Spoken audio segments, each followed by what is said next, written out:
3 ways to make productivity fun. Making productivity fun feel more like play by inviting your inner child into the process. Who is the inner child and why are they important to productivity? The inner child is part of our inner dialogue. It's the voice of us as a child that expresses our wants, our needs, and our talents in a way that is completely unique to who we are and how we grew up. When you play on those things that you're uniquely good at, interested at, and talented at, you find better focus and more joy in what you are doing, whether that's for work or even just for enjoyment. Why reconnecting mattered to me and my business. So how I lost touch with my inner child was mainly in school. I was told that I had a learning disability. I really struggled with reading and retaining information. And because of that, I started focusing so hard on anything and everything that could just make me pass the class that I lost sight of what I enjoyed doing in school, what I enjoyed creating, what I enjoyed reading. And I was just trying to survive. I was just trying to survive school. In the process of writing my book that I put out last November, I approached it the way I normally approached work, really structured, and I wasn't leaving a lot of room for creativity or really for fun.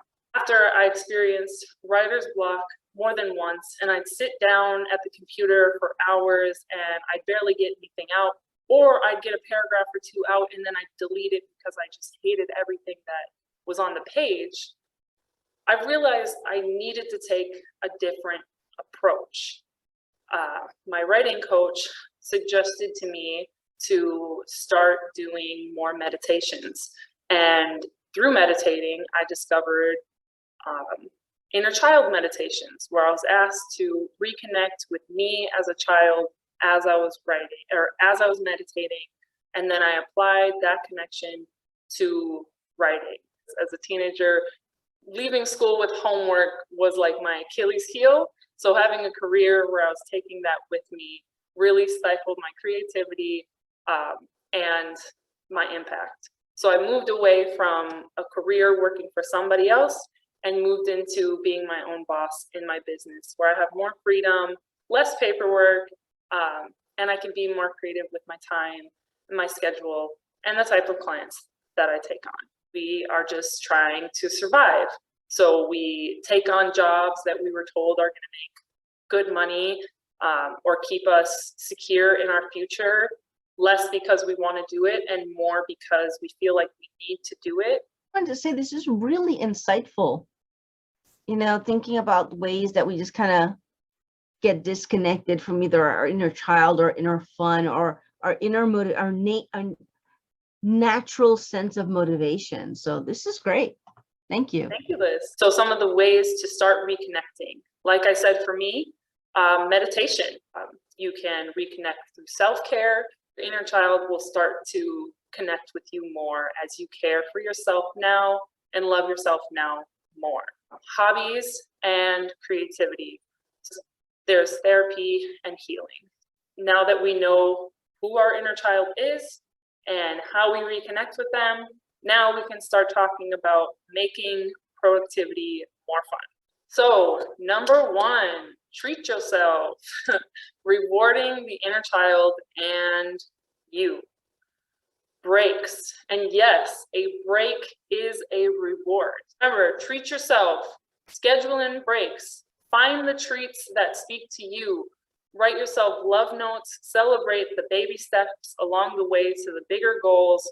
Remember to schedule time off, whether that's vacation or a lunch with a friend, and reward yourselves with new tools and toys that up-level your content or your creativity. Do what you enjoy doing most and play on your unique talents. In the nonprofit I left last year, they started a book club because there was a lot of people that loved reading And the point of the book club was to read books that helped us be more knowledgeable in our field of mental health and social work. So they were getting to connect with people in the company that they didn't work in the same building as. They were getting to have these conversations about these books. And at the same time, they were getting to a chance to up-level what they were doing in their career because they knew they'd be more knowledgeable. Maybe you weren't lucky enough to realize what you loved doing before you picked a career, and you're working in a career that feels like work or feels like a job, and you would eventually like to move away from that and move into something more creative. This is when you make a 3-year plan and you allow the job to be the investor in the dream. This is something that I can attest to myself and something that I've done. A few years ago, as I was working in social work, I knew that I didn't always want to, although I loved the work, I didn't want to always answer to somebody. I didn't want to always have a boss. And I wanted to eventually be able to fulfill my dream of being a speaker, writer, and coach while being my own boss. So I started taking classes and courses and coaching to help me up level my speaking and writing while I continued to stay at my career so that I had a steady stream of income coming in while I planned for the future. A year short of my goal, I was released from that job last year, and I'm now my own boss, doing exactly what I'm doing in front of all of you today. And I'm amazed at the ways I find every day to just enjoy what I'm doing more through the people that I meet, through the topics I get to touch on, and to the questions that people bring to me. I truly enjoy what I'm doing, and I was only able to do that because I made a plan. I set a goal and I made a plan first. And lastly, don't do it alone. Accountability partners, this can be communities and individuals that share the same goal, and you want to set time, I'd say about twice a month, where you talk for half an hour to an hour about your goals and give each other a sacred space where you can celebrate your accomplishments in a way that someone's going to understand. Virtual accountability partners, Study With Me, and apps. Go to YouTube, you type in Study With Me.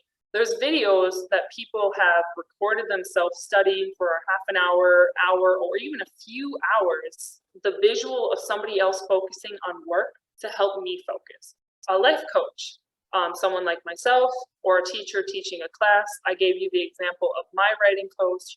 Somebody else that can help you set your goals and keep you accountable to them along the way. Because I had somebody there helping me learn the parts that I was unsure of, and somebody else outside of myself to show up for, I was able to do better. Our inner child also likes praise and showing people what we're doing. So if we can do that in real life, they're going to be all the more excited to produce something to share. Let's talk. Maybe you have some questions or some questions you can think on. How can I begin to connect and heal with my inner child? How do I turn those unique skills into doing something I love? What are your unique goals and how can you get there? I have 10 complimentary discovery calls for 30 minutes. Claim your complimentary discovery call in the links below. While you're there, grab your free virtual seat to my next webinar in April, where you can join the conversation and be a part of the live Q&A. I'm Rose. Thank you again so much for showing up. I appreciate all of you. I'm so glad I got to know you more on a personal level. I'm Rose. I always close out in saying, remember to stay blessed, stay inspired, and always stay in action. I'm Rose Madison Jenkins, and I'm out. Bye, everyone.